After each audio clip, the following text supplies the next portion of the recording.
Assalamualaikum warahmatullahi wabarakatuh. Kami dari kelompok 1, kelas IF18E, beranggotakan 3 orang, yaitu Muhammad Eko Ramadan, Hamid Rahman, serta Satrio Aji Laksono. Mata kuliah rekayasa perangkat lunak, dosen pembimbingnya Ibu Ayu Ratna Juwita, yang berjudul Waterfall Model. Yang pertama, pengertian Waterfall Model. Waterfall atau air terjun adalah model yang dikembangkan untuk pengembangan perangkat lunak dan membuat perangkat lunak. Model berkembang secara sistematis dari satu tahap ke tahap lain dalam model seperti air terjun.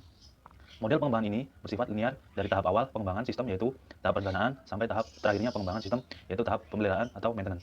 Tahapan berikutnya tidak akan dilaksanakan sebelum tahapan sebelumnya selesai dilaksanakan. Nah, ini dia siklus waterfall model. Yang pertama itu, yang paling atas ada sistem atau information engineering and modeling.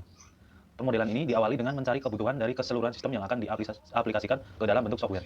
Hal ini sangat penting, mengingat software harus dapat berinteraksi dengan elemen-elemen yang lain seperti hardware, database, dan sebagainya. Tahap ini sering disebut dengan project definition. B. Software requirement analysis. Setelah kita mencari kebutuhan, kemudian kita mulai menganalisis, yaitu proses pencarian kebutuhan diinvestasikan dan difokuskan pada software. Untuk mengetahui sifat dari program yang akan dibuat, maka para software engineer harus mengerti tentang domain informasi dari software. Misalnya, fungsi yang dibutuhkan, user interface, dan sebagainya. Dari dua aktivitas tersebut, pencarian kebutuhan sistem dan software harus didokumentasikan dan ditunjukkan kepada pelanggan. Kemudian desain. Setelah kita menganalisis, kemudian kita mulai mendesain. Proses ini digunakan untuk mengubah kebutuhan-kebutuhan di atas menjadi representasikan ke dalam bentuk blueprint software sebelum coding dimulai. Desain harus dapat mengimplementasikan kebutuhan yang telah disebutkan pada tahap sebelumnya. Seperti dua aktivitas sebelumnya, maka proses ini juga harus didokumentasikan sebagai konfigurasi dari software. Kemudian yang keempat ada coding. Setelah kita mendesain, kita mulai coding. Untuk dapat dimengerti oleh mesin, dalam hal ini adalah komputer, maka desain tadi harus diubah bentuknya menjadi bentuk yang dapat dimengerti oleh mesin, yaitu ke dalam bahasa pemrograman melalui proses coding.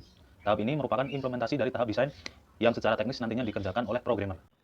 Testing atau verification, yaitu sesuatu yang dibuat haruslah diuji coba. Demikian juga dengan software. Semua fungsi-fungsi software harus diuji coba agar software bebas dari error. Dan hasilnya harus benar-benar sesuai dengan kebutuhan yang sudah didefinisikan sebelumnya. Dan F, maintenance, yaitu pemeliharaan suatu software harus diperlukan. Termasuk di dalamnya adalah pengembangan. Karena software yang dibuat tidak selamanya hanya seperti itu. Ketika dijalankan, mungkin saja masih ada error kecil yang tidak ditemukan sebelumnya. Atau ada penambahan fitur-fitur yang belum ada pada software tersebut. Yang ketiga, skala proyek pada model waterfall. Skala proyek ini sangat cocok digunakan untuk sistem software yang berskala besar dan juga oleh orang-orang yang sesuai dengan spesialisasinya masing-masing. Karena pada model ini harus menyelesaikan tahap demi tahap dengan teliti karena jika ada kesalahan maka tahapan akan dimulai dari awal lagi.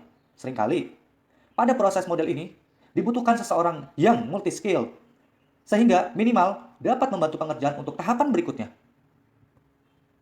Yang keempat, proses lama pengujian waterfall model.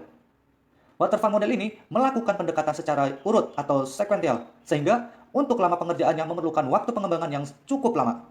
Hal ini dikarenakan input tahap berikutnya adalah output dari tahap selanjutnya. Jika satu tahap waktunya mundur, maka waktu keseluruhan pengembangannya juga ikut terhambat dan mundur dari waktu yang telah ditentukan.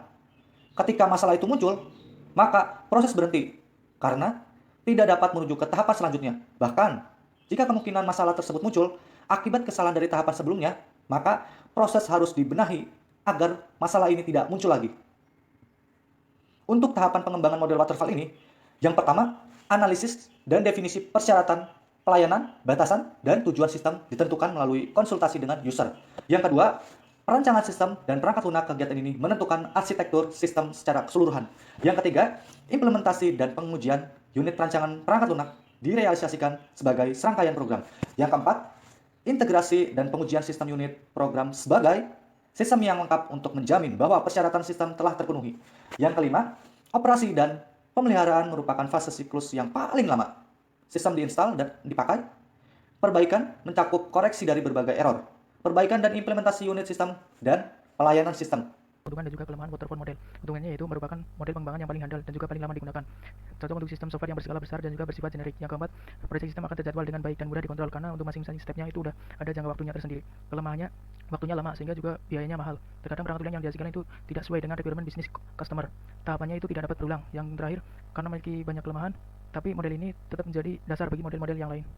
Contoh penerapan waterfall model, di sini kami mengambil contoh PMP mahasiswa baru BP Karawang. Teknisnya sebagai berikut, program dibuat menggunakan bahasa pemrograman PHP dan juga database-nya menggunakan MySQL. Di sini kayak sistem persiapan, requirement, dan juga analisisnya ya, diterapkan di aplikasi pada PC dengan berbasis Windows, Linux, dan juga sebagainya. Ini kayak udah desain, terus coding, dan sebagainya. Setelah itu program dibuat atau kemudian dipergunakan oleh user. Di sini diuji ya, di testing. Kemudian programmer akan memelihara. Di sini step maintenance. Di sini bisa menambahkan ataupun menyesuaikan program dengan kebutuhan user.